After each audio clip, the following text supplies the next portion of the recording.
Hello, good afternoon. Welcome to Chess Comedy Books 11.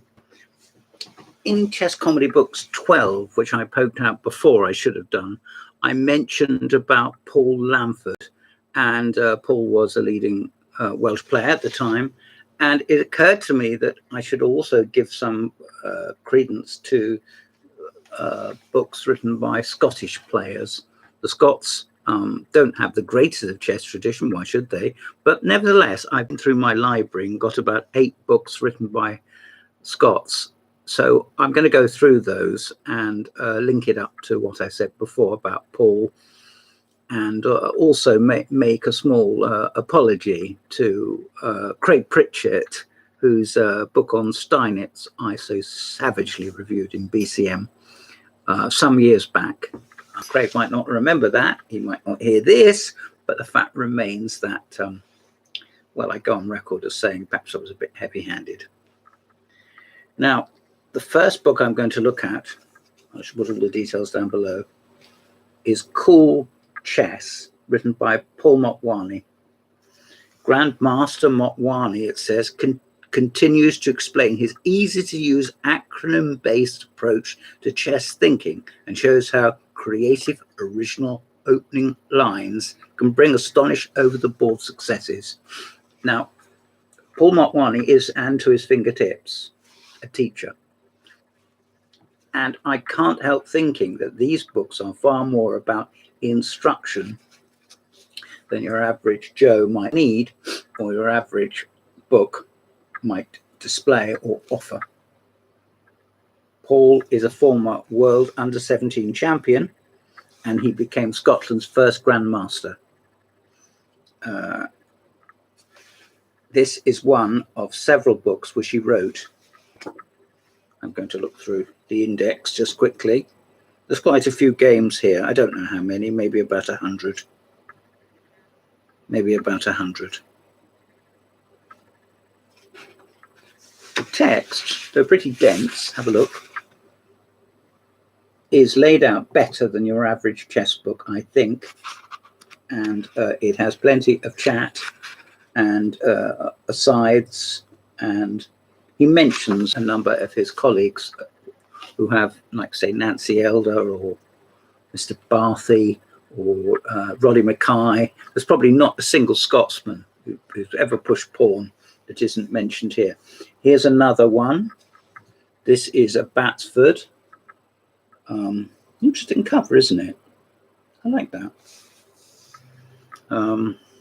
Many well annotated, exciting and attacking games are instructive model examples which have been carefully chosen to increase your knowledge of chess. Read this book if you want to magnify your current strength. Well, if you do want to magnify your current strength, this is a good book. It's fairly leisurely, but what he does is employ acronyms, little, you know, A for Olive, B for Bert, and this did cause him to get some criticism, which I thought rather sad or possibly inappropriate, that people felt belittled, that he sort of set up a number of, you know, little jokes and said, well, you know, if you can remember BIM, which means Botvinnik is terrible or something, bishops interned on the table, something like that, then, you know, this will help you remember it. And people sort of took umbrage and said, well, no, it doesn't. Here's another book. This is called Star Chess, and it's published by Gambit. It was written over 20 years ago. I didn't realize that. It still comes up fresh as a daisy. It was edited by Graham Burgess and typeset by Petra Nunn. Now loading it down in Cornwall. As you can see, it follows the same sort of pattern of going through games with loving care and putting in commentaries. Strategy, making a successful plan. Tactics, the detailed execution of a plan. Attack, the ultimate goal of the plan. And reaction, meeting your opponent's ideas. In other words, what happens during the middle game, how you should approach the game. The book is packed with instructive model examples. It certainly is. Paul is no longer really active as a player, I don't think. He went into teaching. I like to think possibly that was his plan anyway. But nevertheless, he has presented us with some very interesting and unusually annotated games. Here's another which links in with his cool chess, because here is hot chess. As his ideas extend beyond the situation on the board, maximizing your strengths and exploiting your opponent's weaknesses. This is a Batsford. And he's examining games. There's one by Roddy Mackay, whom I met 3 or 4 or 5 years ago in Eton, at Eton School.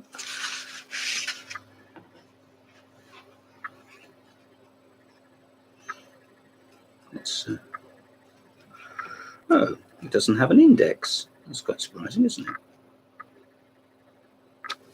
Never mind. That's all 4 of the Motwani library. If Paul's written any other books, I'm not aware of them. He possibly has. He's a Grandmaster. I think he's married to a Chinese lady, haven't really checked. And I think he lives in Belgium. One thing is for certain, he doesn't play very much and he doesn't live in Scotland. The next book, linking in with more Scotland brave, is this. This is an old book written by one of the best Scottish players ever, Mr. C.W. Pritchett. This is about the Scheveningen or however you pronounce it. Graham Lee used to say, no matter how you pronounce it, you are mispronouncing it. Scheveningen has only one thing dear to my heart about it, and that is they used to have, they possibly still do, I don't know, a sandcastles competition there. And it is the system in the open Sicilian where black plays 2 e6. This is the first book that Craig wrote, because it was written so long ago. It's in descriptive notation, English descriptive notation. I never mind that. Learn both systems. Take it from me. The only piece of advice I'm going to give you in any of these chinwags is learn both systems. Don't say, oh, it'd be much better if they converted into one or other of the others. He gives lots of examples in the notes. He gives, rather than it being a reference book in as much as you look to see what's happened, he tells you, he selects for you. Don't mean tells. He selects for you various examples and leaves it for you to play through them. Here's an example. So he has one model game and he hangs the rest of the transpositions and the complexity on each of them. And they, in their turn, are fleshed out by Craig. This book was written a very long time ago in chess terms. It was written in 1977. A great year, I remember it well. And the number of complete games he quotes is only 34.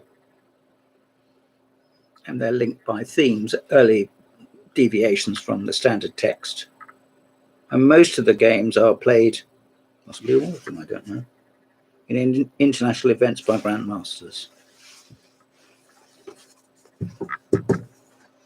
Craig has written much more recently a number of books, but this was his first. And dare I say it, it was probably his best. Here's another Scottish effort. Mastering Chess. A course in 21 lessons. This is a very unusual book because it is an amalgam of ideas from various strong players. Danny Kopek, who was an international master, and came to Scotland and then complained that he didn't get enough publicity. That may not be true. G. Chandler. Now, I should point out that Jeff Chandler is not Murray Chandler. Jeff Chandler, like me, likes to make jokes. And I know after a lifetime of making jokes that things can backfire on you, on one. Jeff Chandler, nevertheless, has a great sense of humor, a deep love of chess, and is a strong player. He's not an international master or anything, but nevertheless. C. Morrison, that's Chris Morrison. Chris plays for Lancashire. He also has a wife who plays chess. It's not really of interest to you, but nevertheless, he does. And another is Nigel Davies, who I don't think is Scottish at all. And then Ian Mullen, I.D. Mullen. Again, forgive me my ignorance. I don't know anything about I.D. Mullen. Now, our purpose and suggested learning methods. Tactics and combinations. How to analyze a position. Now, come on, that is useful. How to formulate a plan.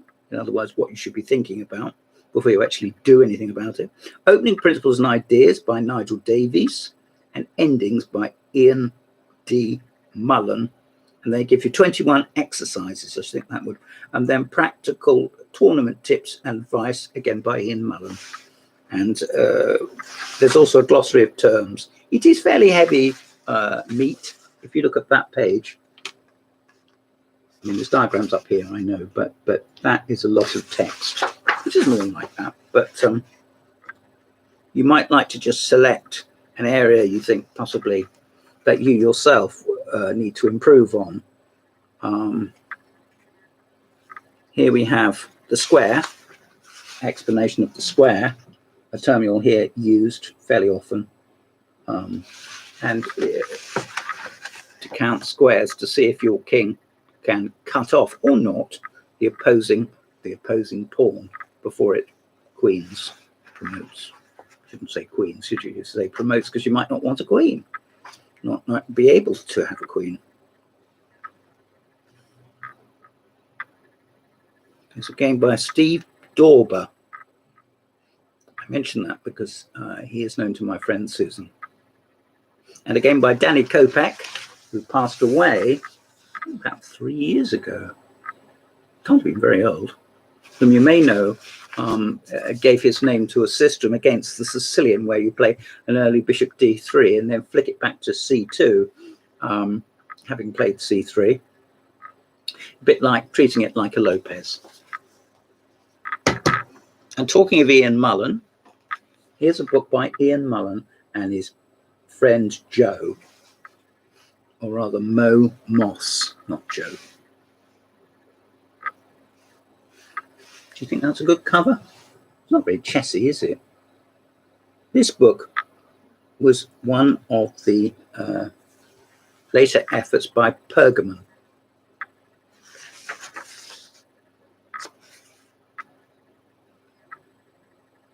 It's not everybody that would thank Kurt Richter and Arnold Denker. They may thank them, but I don't know that these gentlemen knew that they were contributing to the book, which was written in 1990 and published by Pergamon Press and printed in Exeter. There's another nice place to go. There's an enormous amount of information. For a comparatively small book, this contains, hold your breath, 309 positions. And it explains what they link by themes, by chapter, and then put perhaps into chapters, and then the player's little bit of background is given, and possibly a few moves, the tournament situation, possibly explained, or something novel about it, and then you have to work out what's happening and what you yourself would do. So you could, if you want to take this seriously, you can actually write it down. There it is, a book which would be a good refresher for anybody. But this is not for beginners. I must stress this. This is for 1700 and above, say ECF grades, probably about 150 and above. This is not for the faint-hearted. This is for the harshly competitive and successful. The last book I'm going to look at came out comparatively recently. I didn't get this sent to me for review. I bought it in Reading when I was out with my friend Nicola, just to impress her really. And it is by the Scottish Grandmaster Jonathan Rowson, 3 times British champion, also victor at Hastings. Jonathan doesn't play much anymore. I think he might be over in America doing different things. I also know that his health, though not bad, was variable, shall we say. This is a book which, to be honest, I didn't particularly like. Jonathan, if you're listening, I do mean it. It's nothing personal. I have other books by you, which I'm yet to wade into. But this one I did read. Contains a lot of narrative as opposed to simply just chess moves. And I felt myself out of my depth. It is about his feelings. In a way, he's pouring out his internal thoughts about his relationship, which has not always been easy, despite the fact that he's been extremely successful with chess. So it's the nearest he's likely to get, perhaps for our the nearest he's likely to get for our situation to an autobiography. In other words, it isn't an autobiography. It doesn't say that I was born and my mother went up the street or something like that. It talks about chess and his reaction to it, and that which he has undertaken, training he's done, tournaments he's won, and his reaction to them. At the back, he does quote some games, light notes. They're good ones, I expect. I don't know why I say expect. I bet they are. And it says a little about him. Jonathan Rowson is a writer, philosopher, and chess grandmaster who was British chess champion from 2004 to 2006. He holds degrees from Oxford, Bristol, and Harvard universities, and was a former director of the Social Brain Centre at the RSA and an Open Society Fellow. How about that? You try arguing with that. There's a picture of the great man there. Don't think I've seen him with a beard, but what do I know? There he is. And this is the book. I hope you like it more than I do. There's lots of chess books which I would prefer, but perhaps I'm a bit simple-minded. This is not for the faint-hearted. This is deeply entrenched in many views, and it explains it in language which the average person may not have the time for. And we can all of us go to a dictionary, we can all of us lend it to a friend and then snatch it back immediately and say, well, okay, what did you think? But as a reviewer, what I would say is, it is perhaps significant that Bloomsbury, the publishers, are not used to having chess books across their desks. I wonder whether he offered it to others first and they declined it. I will never know, but I would like to have liked it more than I did. It was £20, I think. Yes, £20. And in terms of paper and ink, it's worth that. And if you want to dip into a fairly deep ocean of thought, then this could be the right place to come. Right. This has been Chess Comedy Books 11. I hope you've enjoyed it. I'm James Pratt, and you're not. Goodbye.